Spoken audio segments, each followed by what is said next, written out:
Howdy, it's John. Today we're going to talk about goal seeking in its entirety. I'm just going to lay a checklist in front of you. You know, how do you get from mission, vision, purpose all the way down through day-to-day stuff?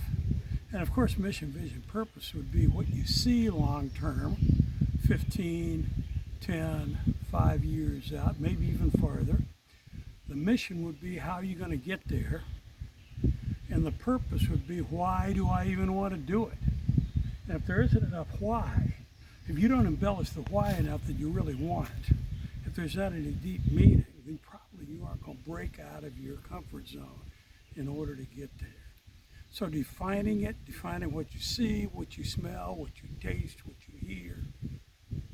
I missed one? Don't know which one I missed. All 5 senses. Okay.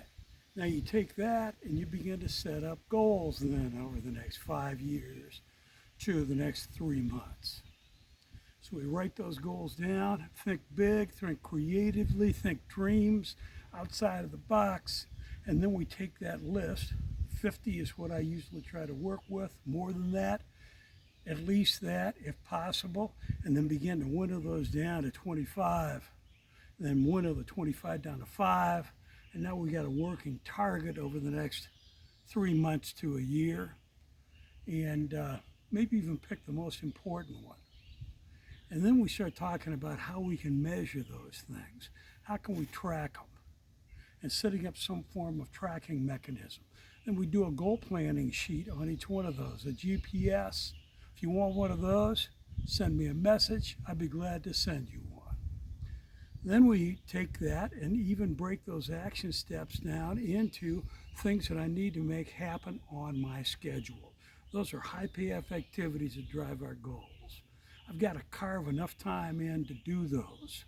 I encourage people to do a time picture of the whole week. What would you like for that week to look like? Does it have enough time to be in it for you to be able to accomplish your goals and still accomplish your commitments to other people as well? Then we start working on those things. Planning day to day. If you don't have a good daily planning system, you're screwing it up.